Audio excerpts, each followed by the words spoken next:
The real terror in the movie comes from when Quint is giving his speech about the USS Indianapolis. So 1,100 men went in the war. 316 men come out, and the sharks took the rest. It means a lot. It made me respect the water, it made me love the water, it made me fear the water.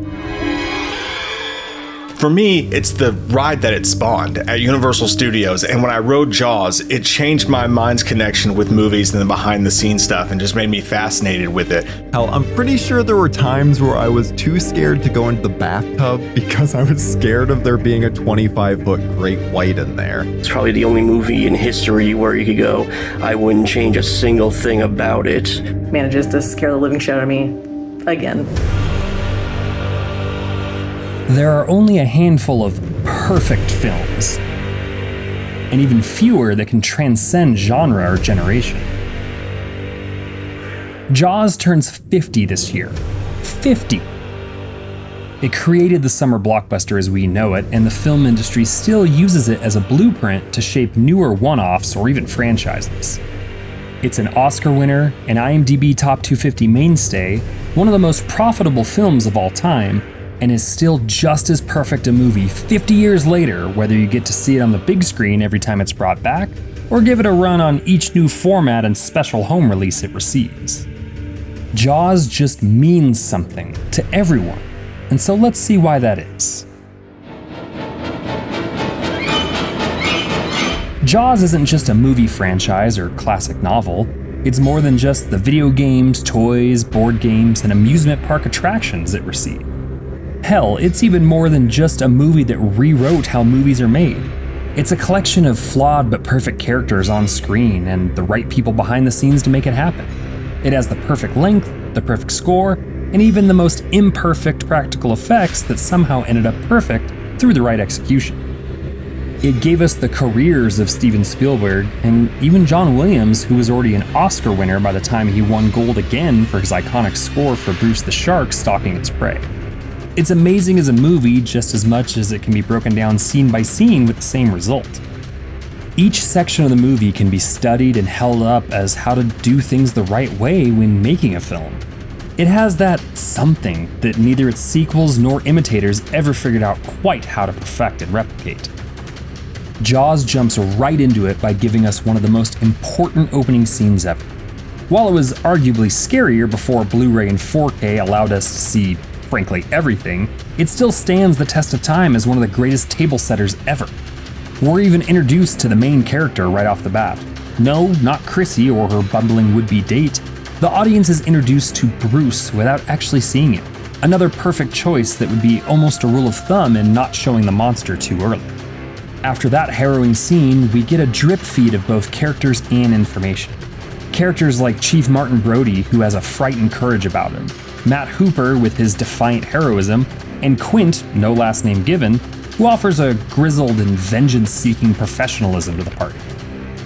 Ellen Brody is an anchor for her husband and children, while Mayor Vaughn is the slimy and greedy town leader who thinks he's protecting the many by being willing to sacrifice the few, good suits or not. While the plot is as simple as Quint's explanation of men going into cages into waters where sharks dwell, it doesn't feel long at over 2 hours, nor does it waste a single frame. How it's shot is just as important, with its beautiful dialogue takes or its use of the dolly zoom, which is even called the Jaws effect by some. The script and acting are on point, with the characters you're supposed to love being lovable, the hateable ones earning that distinction, and even Quint, who you kinda hate to love. It's impossible to say anything truly new about Jaws after 50 years, as its techniques and execution are now literally taught in film school, but picking out a favorite section, as Herculean an effort as that may seem, feels like the right way to go about this. For me, the movie's broken down into 3 main sections. The first section shows off what we're up against, with the great white devouring our first victim, and the town beaches being closed and then reopened. This is the stage setting section of the movie where we, and somewhere in his bones, Chief Brody knows what a danger the shark is. The second section brings in the deniers, mostly Mayor Vaughn, and the experts in Quint and Hooper into focus to tell the two sides of the town's story. Unfortunately, the town pays the price with young Alex Kintner's life, and Brody takes the fall. The third section is the hunt. It's where our three falsely intrepid shark hunters do their best before becoming the hunted themselves. This is my favorite section. The whole movie's great, but it's here where I cannot walk away from the film if I run into it on screen. I love the tension created by the inexperienced men being terrified of a great white shark who even scares the bravest of them. I love the infighting between Hooper and Quint that feels even more real, with Robert Shaw and Richard Dreyfuss actually clashing with each other in real life. I love the immortal lines like "You're gonna need a bigger boat" and "Smile, you son of a," almost as much as I love the camaraderie that is exhibited in my favorite scene. Show me the way to go home. The three men seemingly have very little in common on a good day, and here they're trying to work together with no backup and the tension of just what they're up against. That's no match for the alcohol stories and scar comparisons. From the subtlety of Brody looking at his own scars and deciding if it's even worth it to join the conversation, to the unabashed new best friend energy exhibited by Hooper and Quint, it's just the perfect scene. I had a little drink about an hour ago. Them singing together with the wide shots showing exactly how loud these guys are, and finally Bruce coming over to tell them to quiet down with some not so gentle love taps on the boat, end the scene and transition wonderfully into the next one. My favorite scene, sure, but just one of nearly countless that makes Jaws celluloid perfection. It's not just a movie, it's a landmark.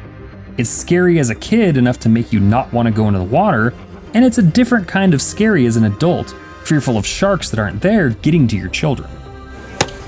You knew it was dangerous, but you let people go swimming anyway. I saw it young, as most of us did, and remember my older brother Daniel playing the dread-inducing theme on the piano in our home. My oldest son Sam, on a movie journey of his own in his teens, may not count it as one of his favorites, but surely respects it for what it is.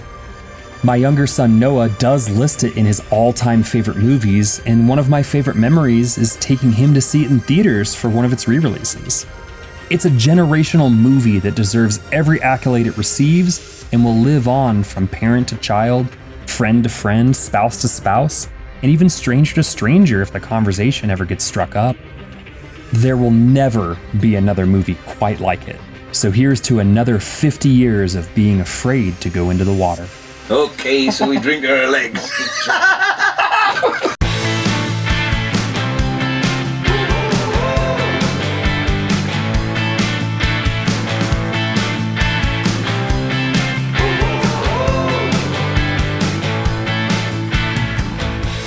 Thank you for clicking on our video, everybody. If you like what you saw here, please make sure you like the video and subscribe and share with your friends who like this sort of content. JoBlo was created by movie fans for movie fans, and we appreciate your support.